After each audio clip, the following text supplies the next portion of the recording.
dejamos un poquito aquí el tema de los apuntes por si tenéis alguna duda a la hora de hacer la lectura, aunque están bastante claros, yo creo, ¿vale? Es decir, está todo bastante explicado. Y de hecho aquí tenemos que comentar, bueno, pues este ciclo de huelgas que tiene lugar a partir de 1919, la canadiense como la mayor expresión del movimiento obrero en esta cronología, la venganza, bueno, y la lucha de clases que se vive en Barcelona con la respuesta de la patronal al movimiento obrero y el desastre anual, que es cuando todo se va al traste, ¿vale? Este último punto está muy bien explicado, es decir, hay mucho texto, de manera que lo leeré un poquito en diagonal por encima y lo comentamos rápidamente y ya está. Entonces, la crisis llega, la restauración al final fracasa en la década de los 20 del siglo XX debido a la ruptura del sistema turnista. Ya no había turnismo, como vimos al final, ya los dos partidos dinásticos ya estaban, aparte de muy desprestigiados, tanto ellos dos como el propio sistema, como la constitución, como el rey también, como todo. Entonces se había roto las bases del sistema. Luego tendremos lo que pasará en Marruecos como tercer punto, y el segundo es el movimiento obrero que estaba en contra de este sistema. Entonces, en 1917, después de la huelga esa de octubre del 17, llega una oleada de huelgas y fijaros aquí en los números. En 1919, año de fundación del Valencia, 800.000 afiliados tenía la CNT y la UGT 200.000. Entre las dos llegaban casi prácticamente, creo que dan los números, a 1.000.000 en un país de 20 millones de habitantes. 1.000.000 afiliados a sindicatos obreros, en el caso de la CNT, revolucionario, en muchos casos. Es decir, ahí ya vemos un gran peso del movimiento obrero cuantitativamente. Inspirados porque en el contexto de guerra, porque en 1917 todavía estamos en la Primera Guerra Mundial, de triunfo de la Revolución Rusa, había caído el zar, había caído la monarquía alemana, la monarquía austriaca, el Imperio Otomano estaba a punto de desaparecer también. Es decir, se estaban viendo como los grandes imperios y las grandes monarquías estaban siendo derrotadas en la Primera Guerra Mundial. Y en España había crisis de los partidos dinásticos, descrédito del rey, etc. Entonces ahí se veía que la revolución era posible. De hecho, aquí en 1921 se funda el Partido Comunista de España como una escisión del propio PSOE, el PCE, inspirado en los principios del marxismo-leninismo, de la Revolución Rusa, de la toma del poder por la vía armada para construir un Estado socialista. La diferencia principal entre el PCE y el PSOE es que el PCE buscará el socialismo revolucionario a través de huelgas inspirado en la Revolución Rusa. El PSOE siempre intentará buscar, salvo en ocasiones muy puntuales, la vía política de presentarse. Recordemos que hasta hace nada estaba con los nacionalistas catalanes y los republicanos en la Asamblea de Parlamentarios reclamando una nueva constitución, reclamando elecciones limpias, etcétera, etcétera. A este periodo se le llama el trienio bolchevista o el trienio bolchevique, en referencia al partido político que tomó el poder en la Revolución Rusa, los bolcheviques, con Lenin y Trotsky a la cabeza. En 1920, atención, hubo más de 1.000 huelgas en el país, especialmente en Andalucía, con ocupaciones de fábricas, y ahí crecieron mucho la UGT y la CNT. ¿Qué compartían UGT y CNT? Descrédito de la política, antiparlamentarismo, que ya estaba roto, rechazo del orden social y deseo de una revolución obrera. Aunque la UGT siempre más, un puntito más conservadora que la CNT. Como hemos dicho, el principal acto fue la huelga de la canadiense, que tuvo lugar de nuevo en Barcelona. La canadiense era una empresa encargada de la distribución de la electricidad. Y aquí vemos, atención a lo que desata todo. Expulsó a 5 trabajadores por organizar, no recuerdo si era organizar o afiliarse a un sindicato. 5 se afilian a un sindicato y son despedidos.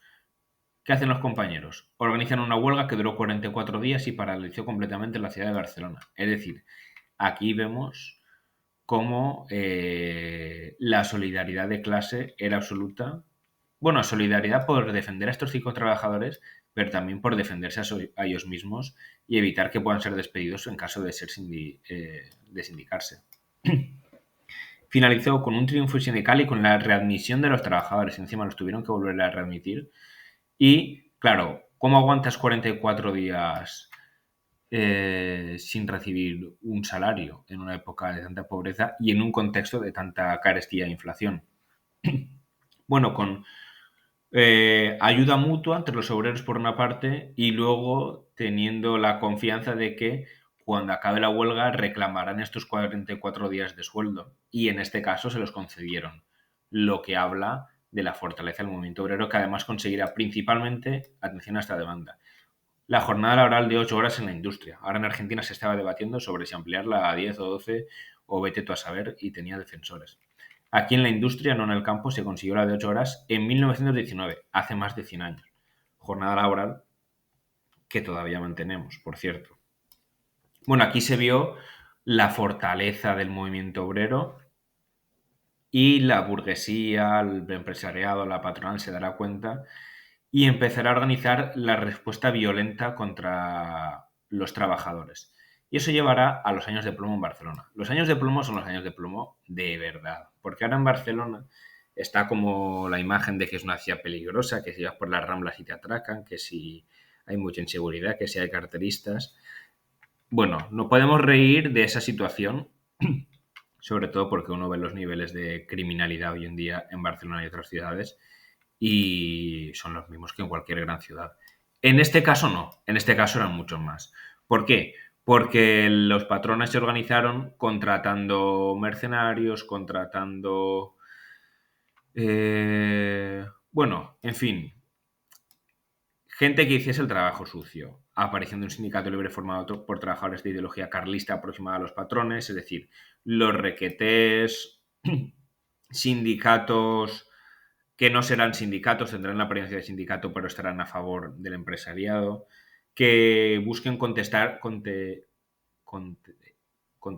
violencia a los trabajadores que se organicen y formen huelgas. Y el poder estuvo de su lado con la aprobación de la Ley de Fugas en 1919 de la mano de Martínez Anido,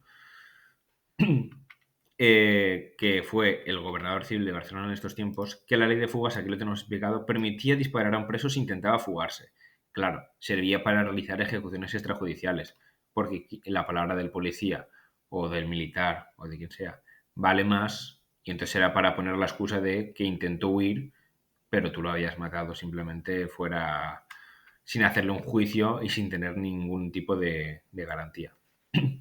Cuidado si pregunto esto como concepto, porque muchos me ponéis la ley de fugas franquista, que también había. Pero si lo pregunto en este examen, pues me refiero a la ley de fugas de 1919, ¿vale? En este caso. ¿Y esto qué provocó? Cuantiosos muertos en ambos bandos. Espiral de atentados, casi 1000 entre el 17 y el 23, 267 muertos. La mayoría de las víctimas fueron trabajadores, sindicalistas, que fueron las principales víctimas. Algunos conocidos como Salvador Seguí, el Noy del Sucre, que le da nombre a un grupo de música, pero también propietarios, encargados de fábricas, e incluso el presidente Eduardo Dato, ¿vale? No fue el único Canalejas, ni Maura, ni Cánovas, etc. Y lo que acabó con todo fue el desastre de Anual. Después, acabada la Primera Guerra Mundial, bueno, ya hemos visto que la ocupación del RIF fue bastante pobre, bastante limitada, bastante poco provechosa económicamente. No es como Cuba, de donde España obtenía mucho beneficio. Aquí alguna empresa privada obtenía beneficio, pero era muy escaso. Unas minas de hierro cerca de Melilla, etcétera. Pero bueno, aquí no, ni siquiera dominaba el territorio, porque tenía unas élites que les pagaba a unas élites rifeñas y con eso se contentaban. Pero aquí, una vez finalizada la Primera Guerra Mundial, empieza a buscar controlar más el territorio. La construcción principal son los bloqueos que podéis buscar en internet como eran. Son unas fortificaciones un poco chusteras, hechas en zonas altas, sin ni siquiera abastecimiento de agua. Es decir, si veis una imagen vale más de 1000 palabras. Entonces aquí en 1921 el general Silvestre decidió penetrar desde Melilla al Rif, instalando su base en Anual para buscar controlar más toda esta zona y hacer un dominio efectivo de la zona del Rif. Y fue dejando atrás estos bloqueos y la fidelidad pagada de las élites rifeñas. Claro, la fidelidad pagada en el momento en el que las élites vieron que podían atacar y que el enemigo iba a estar desguarnecido, pues lo hicieron. Entonces los rifeños, en un momento en el que vieron que podían vencer a las tropas españolas, defendiendo su territorio, decidieron atacar y claro, estaban repartidos en distintos bloqueos sin ningún tipo de conexión entre ellos y completamente desguarnecidos. Aquí tenemos la desbandada de las tropas en dirección a Melilla, exterminadas por los rifeños. En unas semanas murieron 13.000 soldados. Si lo comparamos con las cifras que hemos ido viendo hasta ahora, de ya sea incluso bueno, lo que pasó en el Barranco del Lobo, las muertes que provocaban las huelgas, ni comparación con este número que son, atención, 13.000 soldados y el propio Silvestre, por cierto, aunque muchos oficiales consiguieron salvarse. Y atención hasta este dato que tengo aquí subrayado. Cayeron todas las posiciones hasta Melilla, perdiéndose en 21 días los territorios conquistados en 12 años, ¿vale? Y claro, la indignación española de la población fue absoluta.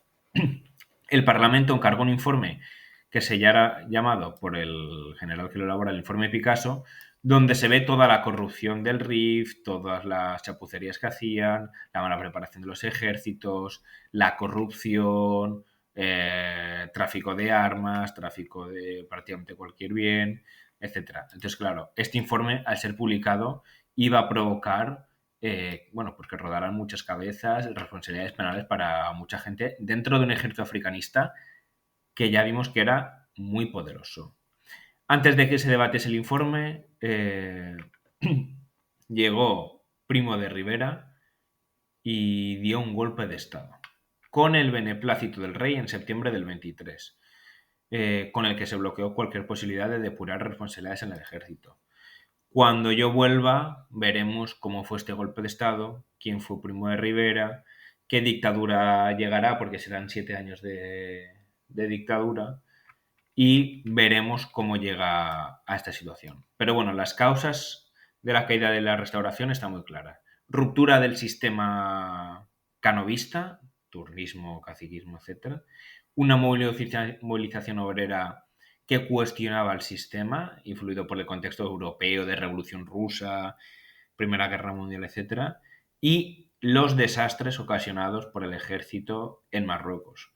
Dio lugar a la Semana Trágica, tiene lugar el desastre de Anual y será el que acabará finalmente con el régimen de la Restauración, aunque en teoría Alfonso XIII está como rey porque Alfonso XIII permite a Primo de Rivera llegar al poder y estar durante 7 años con la Constitución simplemente suspendida. Y con esto me despido de vosotros. Hasta luego.